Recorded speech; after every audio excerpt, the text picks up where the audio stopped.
Mga pinuno ng mga Israelita ay nagtanong, bakit tayo pinabayaan ng Diyos? Bakit kasi natalo sila sa unang pagkakataon sa kanilang pakipaglaban sa mga Pilisteo? So, sino ang mga present day Pilisteo? Yung mga Palestino. So, kaya po yung away na yan ay 1,000 taon na yan. Ito ay 3,000 years ago. Ay bahagi ho sa kalinangan. Pero, well, ibang klase yun. Ibang pagkakataon. Pero ibig sabihin, yung present day na Pilisteo ay di yung Palestine. Mga Palestino. Natalo sila ng mga Palestino. At 4,000 ang namatay sa mga Israelita. Kaya nagtanong sila, bakit tayo pinabayaan ng Diyos? Yung ganong klase ng karamdaman, kung minsan dumarating din sa ating pagkakataon, ay tinatanong natin ng Diyos. Bakit tayo pinabayaan ng Diyos? So narito, pag dumating ang kamatayan, kung minsan hindi natin maialis, para bagang akala natin pinabayaan tayo ng Diyos. Pero bahagi rin nun ng pagkakataon na sana lumalim ang ating pananampalataya. Ito isang pagtatanong na naman makita natin ang mas malalim na kahulugan. Ngunit hindi isang pagdududa tungkol sa pagkilos ng Diyos sa ating buhay. At kung mapapansin natin, ay yung mga pagbasa natin ay nais tumugon sa nabanggit na katanungan. Bakit tayo pinabayaan ng Diyos? Kaya akala nila, yung mga Israelita, akala nila yung sagot ay alin? Dalhin nila yung kaban ng tipan. O kaban ng Diyos, kung tawagin natin sa Ebanghelyo. O sa English ay Ark of the Covenant. Ito yung pinagawa ng Diyos sa pamagitan ni Moises, yung parang arko, yung isang box na may 2 anghel. Kaya huwag kayong maniwala doon sa mga sinasabi ng iba na bawal maglika ng mga imahin, kasi doon sa Ark of the Covenant ay may anghel nakaakibat doon sa arko. So ano yung laman ng arko? Ay di yung 2 tablet na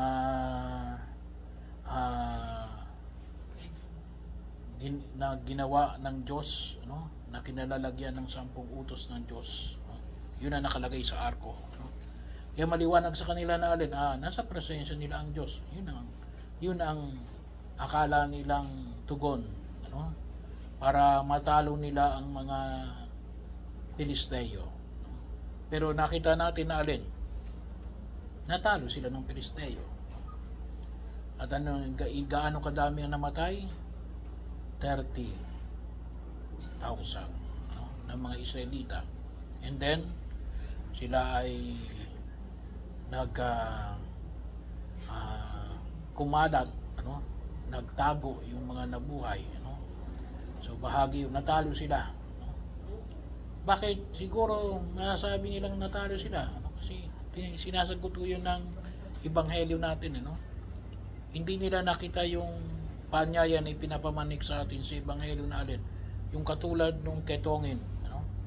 So alam naman natin yung ketong ay isang contagious disease. Ay nagpapasalamat na ngayong panahon na ito ay may gamot na. Pero alam nyo ba na kailan na nagkaroon ng gamot ang ketong? 1940s, after World War II. Yung advent of penicillin. Tsaka lang tayo nagkaroon ng gamot ng ketong. Before, or several millennia, walang gamot sa ketong.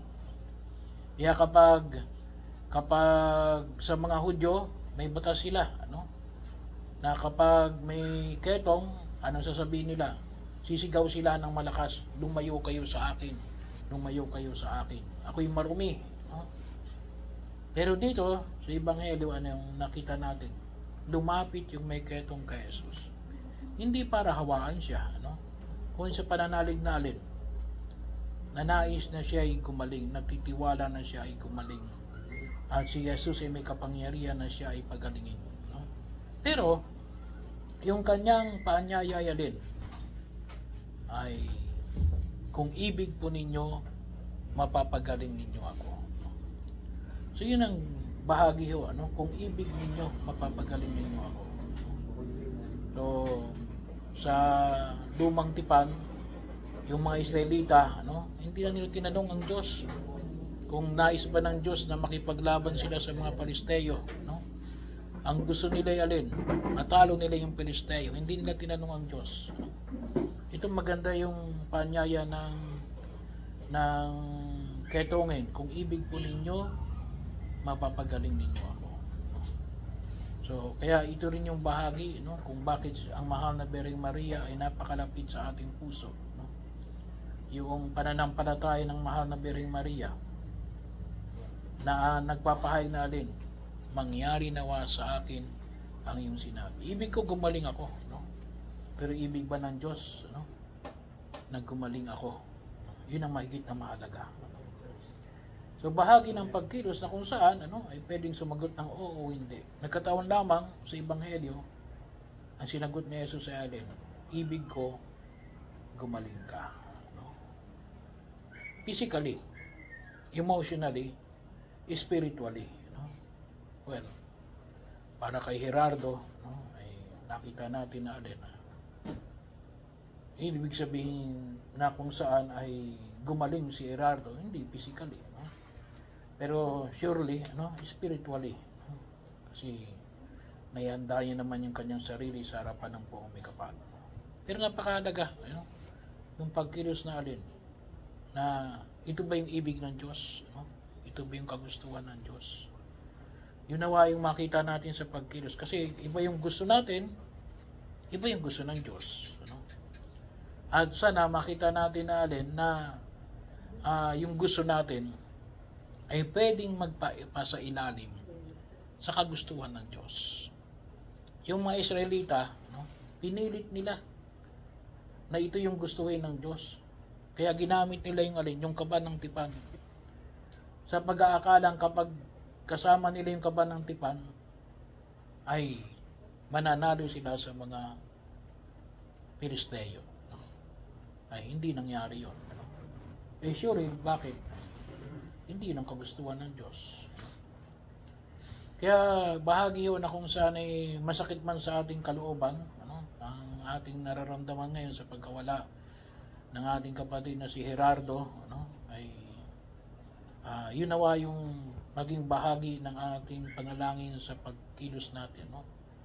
Na matanggap natin ng bukal sa ating kalooban, no? Bagamat mayroong kirot na tayo nararamdaman, ano, na makita ho natin, no, na ito ay bahagi ng kagustuhan ng Diyos. Maaaring sa ngayon, hindi natin lubos na maunawaan, no? Pero ipanalangin natin sa harapan ng Poong May Kapal. Yung pananalig noong ketongin, no? Kung ibig po ninyo, mapapagaling ninyo ako.